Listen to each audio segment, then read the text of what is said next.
ہے قول محمد قول خدا فرمان نہ بدلا جائے گا، بدلے گا زمانہ لاکھ مگر قرآن نہ بدلا جائے گا۔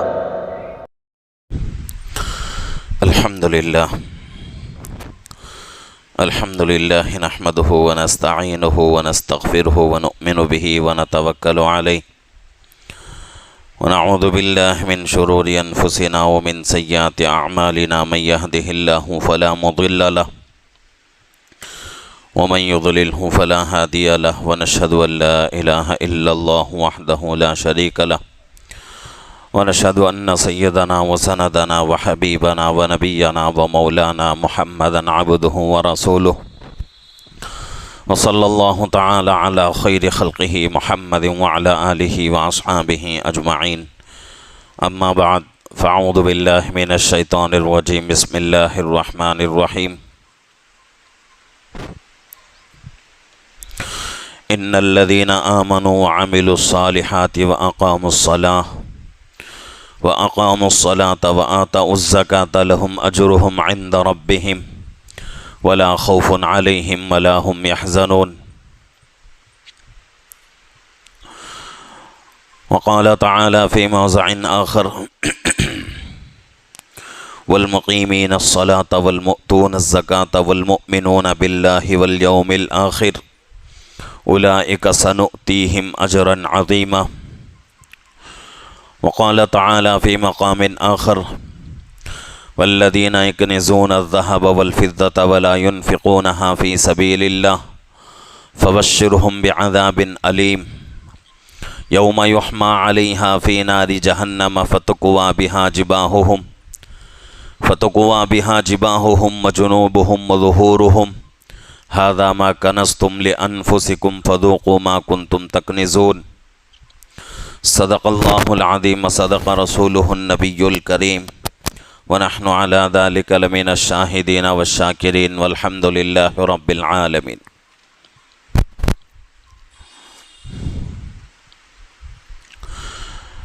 محترم معزز بزرگ اور عزیز دوستو،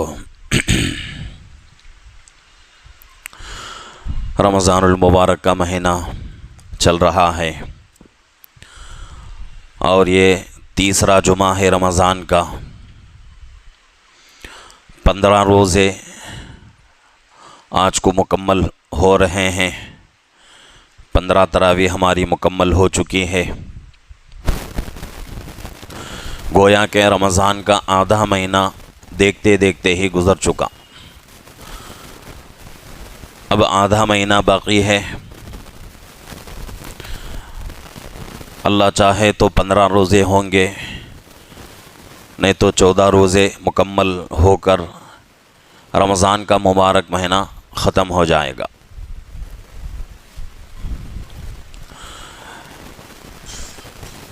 اس رمضان کے مبارک مہینے میں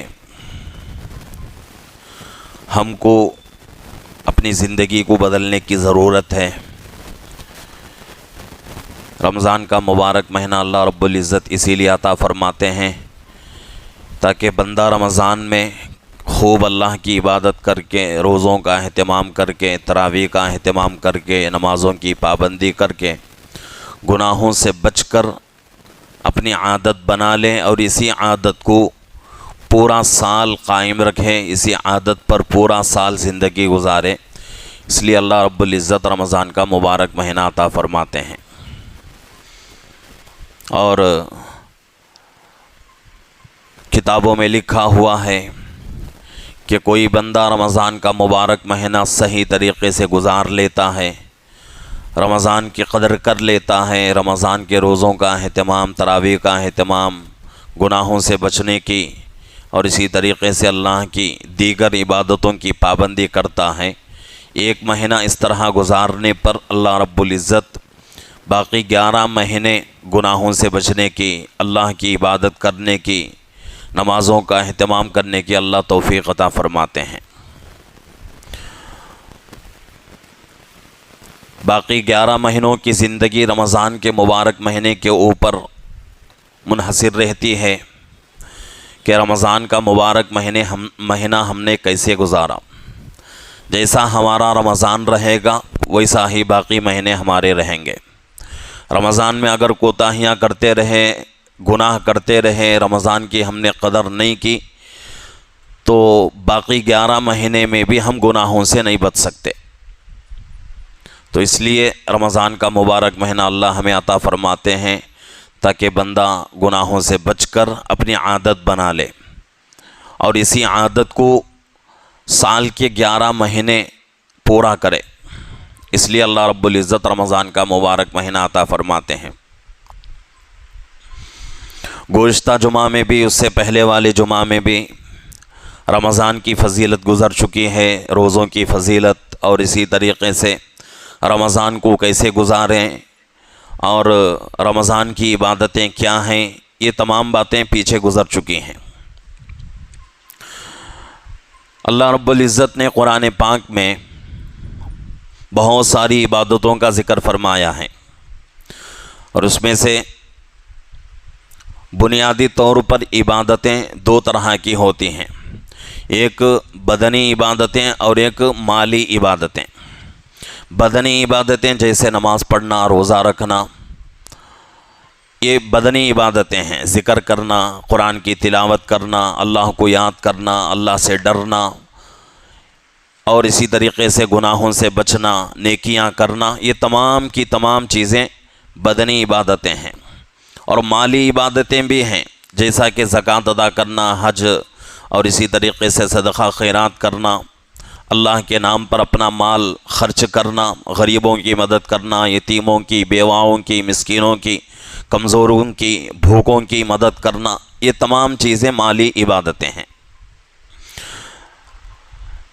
جس طرح بندے کے لیے بدنی عبادتیں ضروری ہیں، اسی طریقے سے مالی عبادتیں بھی ضروری ہیں، اور انہی مالی عبادتوں میں اللہ رب العزت نے کچھ چیزوں کو مسلمانوں کے مالداروں کے اوپر فرض فرمایا ہے، جیسا کہ زکوٰۃ ہے، اسی طریقے سے قربانی ہے، اسی طریقے سے صدقہ فطر ہے۔ یہ 3 چیزیں مالی عبادتیں ہیں، اور اللہ رب العزت نے مسلمانوں کے مالداروں پر فرض فرمایا ہے، پورے مسلمانوں کے اوپر نہیں، بلکہ مسلمانوں میں جو لوگ مالدار ہیں ان کے اوپر زکوٰۃ بھی فرض ہے، قربانی بھی، اور اسی طریقے سے صدقہ فطر بھی ضروری ہے۔ اللہ رب العزت نے قرآن پاک میں نماز کے ساتھ ساتھ زکوٰۃ کا جو حکم دیا ہے، حضرات مفسرین فرماتے ہیں کہ اس کی تعداد 70 سے زیادہ ہیں، یعنی قرآن پاک میں 70 سے بھی زیادہ مرتبہ اللہ رب العزت نے نماز کو اور زکوٰۃ کو ملا کے بیان فرمایا ہے۔ اقیم الصلاۃ وآتوا الزکاۃ، اقیم الصلاۃ وآتوا الزکاۃ، اس طریقے سے اللہ رب العزت نے نماز کو اور زکوٰۃ کو، دونوں چیزوں کو ملا کر 70 سے بھی زیادہ مرتبہ قرآن میں فرمایا ہے۔ اور اسلام کی بنیاد 5 چیزوں کے اوپر ہے۔ بنی الاسلام علی 5، شہادت اللہ الہ الا اللہ وان محمد الرسول اللہ واقام الصلاۃ وایتاء الزکاۃ والحج وصوم رمضان۔ اسلام کی بنیاد 5 چیزوں کے اوپر ہے۔ پہلی چیز اللہ اور اللہ کے رسول صلی اللہ علیہ وسلم کے طرف سے گواہی دینا، اللہ پر ایمان لانا، اللہ کے نبی صلی اللہ علیہ وسلم پر ایمان لانا۔ اس کو ہٹا کر باقی جو چیزیں ہیں وہ عبادتیں 4 ہیں، وہ ارکان 4 ہیں، نماز کا اہتمام، زکوٰۃ کی پابندی، اور اسی طریقے سے روزے کا اہتمام، اور اسی طریقے سے حج کا ادا کرنا، یہ 4 ہیں۔ ان میں سے اگر بندہ کسی ایک رکن میں فرق کرتا ہے تو جون سا رکن اس کی زندگی میں کمزور رہتا ہے، دین کا وہ حصہ اس کی زندگی میں کمزور ہو جاتا ہے۔ اور حضرات مفسرین اس کو جو ہے مثال دے کے اس طرح سمجھاتے ہیں کہ ایک عمارت بنائی گئی اور اس عمارت کے لیے 4 ستون بنائے گئے، اور 4 ستونوں میں سے جس طرف کا ستون کمزور ہوگا اس طرف کا وہ عمارت کا حصہ گر جائے گا۔ تو اسی طریقے سے ایمان کو نکال کر، ایمان تو بنیادی چیز ہے، ایمان کے علاوہ کوئی چیز اللہ کے ہاں قبول نہیں، کوئی کسی چیز کا اعتبار نہیں اللہ کے ہاں، لیکن ایمان کو ہٹا کر باقی جو 4 چیزیں ہیں ان چار چیزوں کو چار ستون قرار دیا گیا، اور انہی چار ستونوں کے اوپر اسلام کی عمارت ٹہرتی ہے، کھڑتی ہے۔ اگر ان چار ستونوں میں سے جو ستون ہمارا کمزور رہے گا وہ حصہ ہماری زندگی سے نکل جائے گا دین کا۔ مثال کے اعتبار سے کوئی آدمی نمازوں کا اہتمام کرتا ہے، بڑی پابندی سے نماز کا اہتمام کرتا ہے، ایک وقت کی بھی نماز اس کی نہیں چھوٹتی، روزوں کا اہتمام کرتا ہے، اور اسی طریقے سے زکوٰۃ نہیں دیتا، حج نہیں کرتا، تو سمجھو کہ آدھا دین اس کی زندگی میں ہے، آدھا دین اس کی زندگی سے ختم ہے۔ اسی طریقے سے کوئی آدمی زکوٰۃ کا اہتمام، زکوٰۃ پابندی سے دیتا ہے، حج بھی کرتا ہے، روزے نہیں رکھتا، نماز نہیں پڑھتا، تب بھی اس کا یہی حال ہے۔ اگر کوئی آدمی نمازوں کا اہتمام کرتا ہے، زکوٰۃ دیتا ہے، حج ادا کرتا ہے، روزے نہیں رکھتا، یہ بھی گناہ ہے۔ تو اسلام کا جون سا رکن ہماری زندگی سے ختم ہو جائے گا، اس کا گناہ ہمارے اوپر آئے گا۔ اگر کوئی بندہ اسلام مکمل اپنی زندگی میں لانا چاہے، اس کے لیے ضروری ہے ان چار ستونوں کو اپنی زندگی میں قائم رکھے۔ نمازوں کا اہتمام، اور اس کے ساتھ ساتھ رمضان کے روزوں کا اہتمام، اور اسی طریقے سے زکوٰۃ ادا کرنا، اور اگر اللہ نے مال دیا ہے، حج فرض ہے تو حج کی ادائیگی۔ یہ چار ستون ہیں، یہ چار ارکان ہیں۔ اس کے علاوہ ہمارا دین، ہمارا اسلام مکمل نہیں ہو سکتا۔ اور زکوٰۃ کو اللہ رب العزت نے مالی عبادتوں میں شمار کیا ہے۔ اور زکوٰۃ کا فائدہ کیا ہوتا ہے؟ بہت سارے فائدے کتابوں میں لکھے ہوئے ہیں، دنیا کا بھی فائدہ ہے اور آخرت کا بھی فائدہ ہے۔ اللہ رب العزت پہلے پارے میں سورہ بقرہ ہے، فرما رہے ہیں کہ وہ لوگ جو ہمارے اوپر ایمان لاتے ہیں اور اسی طریقے سے نماز کا اہتمام کرتے ہیں، زکوٰۃ ادا کرتے ہیں، تو ہم ان کو کیا کریں گے؟ آخرت میں ہر طرح کے غم سے، ہر طرح کی پریشانی سے نجات دیں گے۔ دو چیزوں کا یہاں ذکر ہو رہا ہے، نماز کا اور اس کے ساتھ ساتھ زکوٰۃ کی ادائیگی کا۔ یہ دو چیزوں کی پابندی اگر کوئی بندہ کرتا ہے تو اللہ رب العزت اس کے بدلے میں اس کو کیا دے رہے ہیں؟ آخرت کے ہر طرح کے غم سے نجات، ہر طرح کی پریشانی سے اللہ چھٹکارا دیں گے۔ اس کا مطلب یہ نہیں کہ بھئی صرف دو چیزوں کا ذکر ہے تو دو ہی چیزیں ہم کریں گے، باقی چیزیں ہم نہیں کریں گے، ایسی بھی بات نہیں ہے، بلکہ یہاں نماز اور زکوٰۃ کا ذکر ہو رہا ہے۔ تو جس طریقے سے ہم نماز کو فرض سمجھتے ہیں اور ہر آدمی یہی سمجھتا ہے کہ بھئی نماز ضروری ہے، اسی طریقے سے مال کے آنے پر بھی زکوٰۃ کا ادا کرنا فرض ہے، اور یہ فرض عین ہے۔ جس طریقے سے ہر مسلمان پر فردن دن رات میں 5 نمازیں فرض ہیں، اسی طریقے سے مالداروں کے اوپر فردن سال کے گزرنے پر، نصاب کے مکمل ہونے پر زکوٰۃ فرض ہو جاتی ہے۔ زکوٰۃ ادا کرنے پر اللہ رب العزت قرآن پاک میں بہت سارے وعدے فرما رہے ہیں۔ تیسرے پارے میں اللہ فرما رہے ہیں کہ اگر کوئی بندہ ہمارے راستے میں مال خرچ کرتا ہے تو ہم اس کو کیا کریں گے؟ جتنا وہ آدمی خرچ کرتا ہے اس سے 700 گنا اس کو بڑھا کر ہم اس کے لیے نام اعمال میں نیکیاں لکھیں گے۔ 1 روپیہ آج یہاں اللہ کے راستے میں خرچ کرے تو اس کا بدلہ اللہ رب العزت 700 روپیے تک، واللہ یضاعف لمن یشاء، آگے اللہ فرما رہے ہیں 700 سے بھی زیادہ، جہاں تک ہماری مرضی ہوگی وہاں تک ہم دیں گے۔ 700 گنا تو دینا ہے، اللہ کا وعدہ ہے کسی بھی حال میں مل کر رہے گا، لیکن اس کے اوپر اللہ جس بندے کو چاہیں گے، جتنا چاہیں گے اس کو دیں گے۔ ان چیزوں کے اوپر ہم کو یقین کرنے کی ضرورت ہے، اور یہ تمام چیزیں ہماری زندگی میں کب آتی ہیں؟ جبکہ ان چیزوں کے اوپر ہمیں یقین ہو۔ اور دوسری بات یہ ہے کہ اللہ رب العزت نے زکوٰۃ کا حکم، صدقے کا حکم شریعت میں کیوں دیا، اس کو سمجھنا ہے۔ قربانی کا حکم اللہ نے کیوں دیا، اس کو سمجھنا ہے۔ کیا اللہ کو ہمارے مال کی ضرورت ہے؟ کیا اللہ کو ہمارے پیسوں کی ضرورت ہے؟ کیا اللہ کو ہمارے قربانی کے جانوروں کی ضرورت ہے؟ کیا اللہ کے پاس ہمارا مال پہنچتا ہے، ہمارا پیسہ پہنچتا ہے، یا ہماری قربانی کے جانوروں کا گوشت یا خون پہنچتا ہے؟ کوئی چیز اللہ کے یہاں نہیں پہنچتی۔ اللہ کو ان چیزوں کی ضرورت ہے بھی نہیں، اللہ تو بے نیاز ہیں۔ انسان کی عبادتوں کو اللہ کو ضرورت نہیں ہے، لیکن اللہ نے پھر بھی کیوں یہ حکم دیا ہے؟ وجہ اس کی یہ ہے کہ اگر زکوٰۃ کا حکم نہ دے، صدقے کا حکم نہ دے، تو جتنی محبت آج لوگوں کے دلوں میں مال کی بیٹھی ہوئی ہے، اس سے 1000 گنا زیادہ محبت لوگوں کے دلوں میں مال کی آئے گی، اور جس محبت کی وجہ سے انسان جو ہے اللہ کے حقوق کو ضائع کر دے گا اور کنجوسی اختیار کرے گا اور بخل اختیار کرے گا۔ اس لیے اللہ رب العزت نے مال کی محبت کو دل سے نکالنے کے لیے زکوٰۃ کا حکم دیا، صدقے کا حکم دیا، قربانی کا حکم دیا۔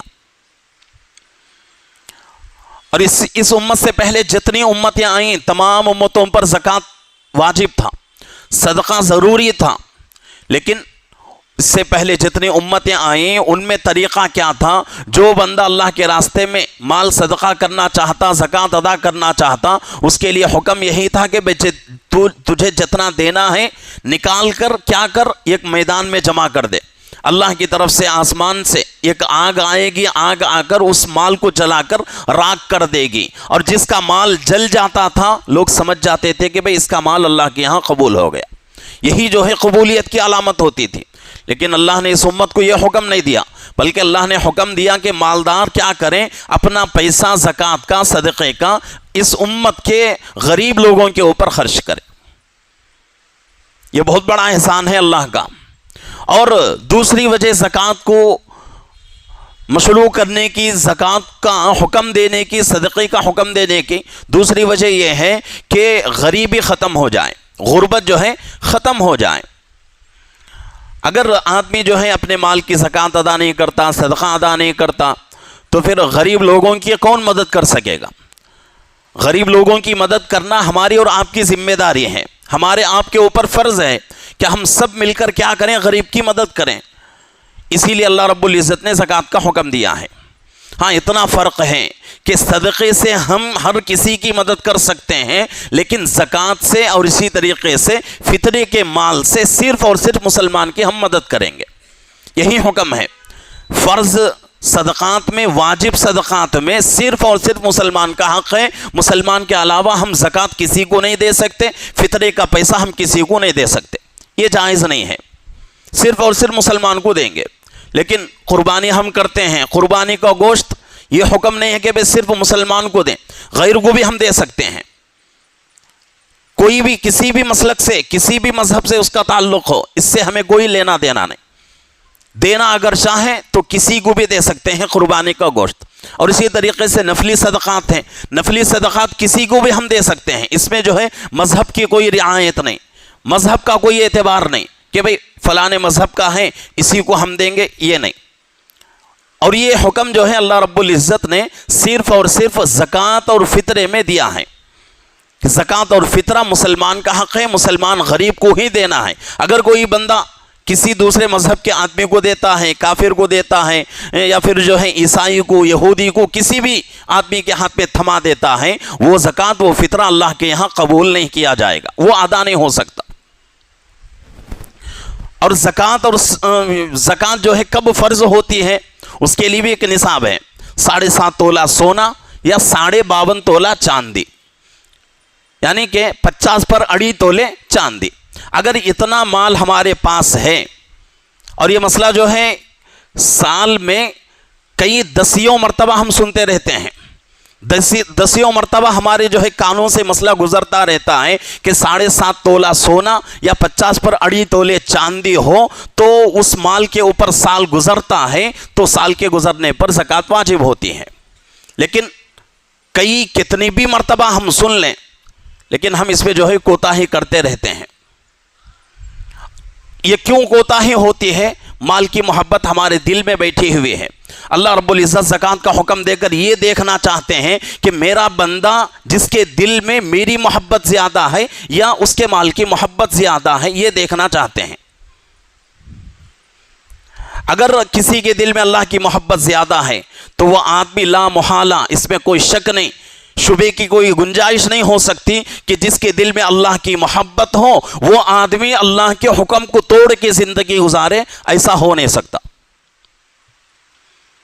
اس لیے ضروری ہے اپنے مالوں کی زکوٰۃ ادا کریں۔ زکوٰۃ ادا کرنے پر دنیا کا بھی فائدہ، آخرت کا بھی فائدہ۔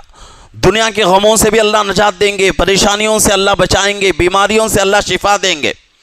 آج اگر ہمیں زندگی میں بڑی پریشانیاں آ رہی ہیں، مصیبتوں کا سامنا کرنا پڑ رہا ہے، بڑی بڑی بیماریاں آ رہی ہیں، وجہ یہ ہے کہ ہم نے زکوٰۃ کو مکمل طریقے سے ادا نہیں کیا۔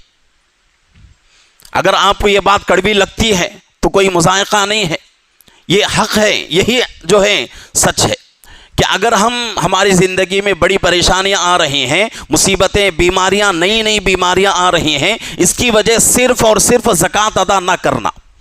زکوٰۃ جو قوم ادا کرنا چھوڑ دیتی ہے یا زکوٰۃ ادا کرنے میں کوئی قوم ٹال مٹول کرتی ہے، کمی پیشی سے کام لیتی ہے، اللہ رب العزت اس قوم میں قحط مبتلا کر دیں گے۔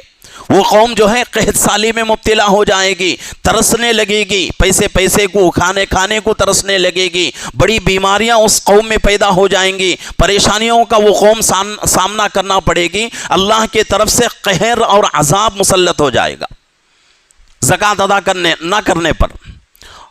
اور جو قوم پابندی سے اپنی زکوٰۃ ادا کرتی ہے، اللہ رب العزت اپنے غیب کے خزانے سے ہر مصیبت سے بچنے کا راستہ آسان کر دیں گے، اور مصیبتیں ان کی زندگی میں آتی ہی نہیں۔ اگر آ بھی گئیں تو اللہ رب العزت آسانی سے ان مصیبتوں سے ان کو نکال دیں گے، بیماریوں سے اللہ بچائیں گے۔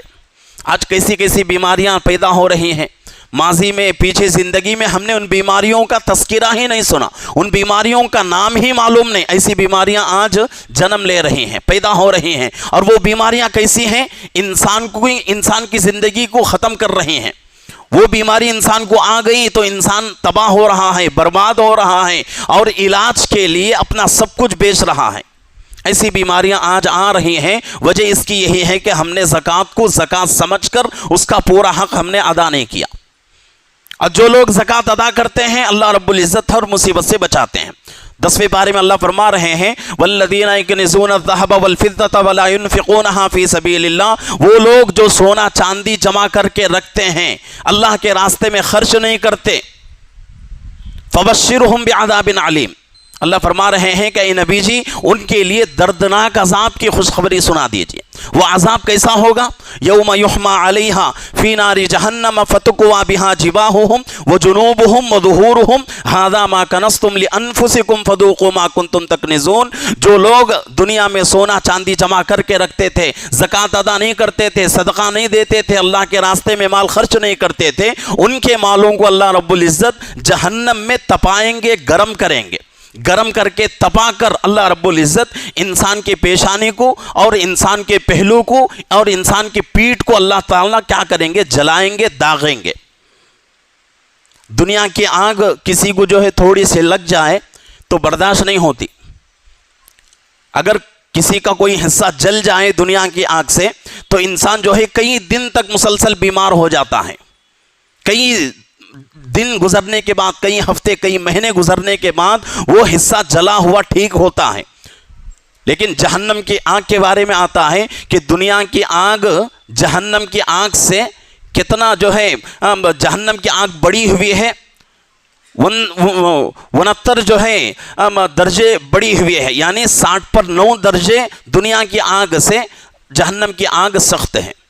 جب اس آگ میں تپا کر اس مال کو ہمارے جو ہے جسم پر جلایا جائے گا، داغا جائے گا تو کتنی تکلیف ہوگی، سوچنے کی ضرورت ہے۔ زندگی کیسے بھی گزر جائے گی، دنیا کی زندگی کا کوئی جو ہے اعتبار نہیں کہ بھئی کیسے زندگی گزاری، کیسے جو ہے انعامات حاصل کیے، نہیں، بلکہ اس کا اعتبار ہے کہ دنیا کی زندگی کو اللہ کی مرضیات کے مطابق گزارا ہے یا نہیں، اس کو اللہ دیکھیں گے۔ اس کے بعد جو ہے اللہ کی طرف سے جو بھی انعامات ملیں گے وہ بہت ہی زیادہ اور بہت ہی اچھے انعامات اللہ کی طرف سے دیے جائیں گے۔ تو اس لیے زکوٰۃ کا ادا کرنا بہت ہی ضروری ہے۔ زکوٰۃ واجب ہونے کے باوجود زکوٰۃ ادا نہ کرنا یہ ہماری بڑی بد نصیبی ہے۔ حضرات صحابہ جن کی شروع میں زندگیاں بہت ہی غربت کی زندگیاں، بہت ہی غریبی کی حالت تھی، لیکن جیسے ہی مال آیا، مال آنے کے بعد زکوٰۃ ان کے اوپر فرض ہوئی تو حضرات صحابہ بہت خوش ہو گئے، اتنا خوش ہوئے کہ جتنی زکوٰۃ ان کے اوپر تھی اس سے کئی حصے زیادہ زکوٰۃ ادا کرتے تھے۔ یہ سمجھتے تھے کہ اللہ رب العزت نے مجھے یہ موقع دیا ہے، اللہ رب العزت نے مجھے یہ توفیق دی ہے کہ اپنے مال کو اللہ کے راستے میں لگاؤں۔ اس طرح حضرات صحابہ جو ہیں خوش ہو کر زکوٰۃ ادا کرتے تھے، صدقہ دیتے تھے، خیرات کرتے تھے۔ تو یہ جذبہ ہمارے اندر آنے کی ضرورت ہے، اور مال کی محبت کو اپنے دلوں سے نکالیں۔ مال کی محبت جب تک رہے گی دلوں میں، ہم اللہ کا کوئی حق پورا نہیں کر سکتے، کوئی بھی عبادت ہم سے پوری نہیں ہو سکتی۔ تو اس لیے ضروری ہے کہ اپنے مالوں کی زکوٰۃ مکمل طریقے سے ادا کریں، مالوں کی محبت کو دل سے نکالیں۔ اس سے انشاءاللہ دنیا بھی ہماری اچھی رہے گی، آخرت بھی ہماری اچھی رہے گی۔ اور بھی کچھ ضروری مسائل ہیں انشاءاللہ زکوٰۃ کے تعلق سے، اور اسی طریقے سے فطرے کے تعلق سے آئندہ جمعہ میں ان مسائل کو عرض کروں گا۔ اللہ رب العزت سے دعا ہے کہ اللہ رب العزت ہم تمام کو اپنے مالوں کی زکوٰۃ مکمل طریقے سے، امانت داری سے، مکمل طریقے سے حساب کر کے نکالنے کی اللہ ہم سب کو توفیق عطا فرمائے۔ آمین۔ وآخر دعوانا الحمد للہ رب العالمین۔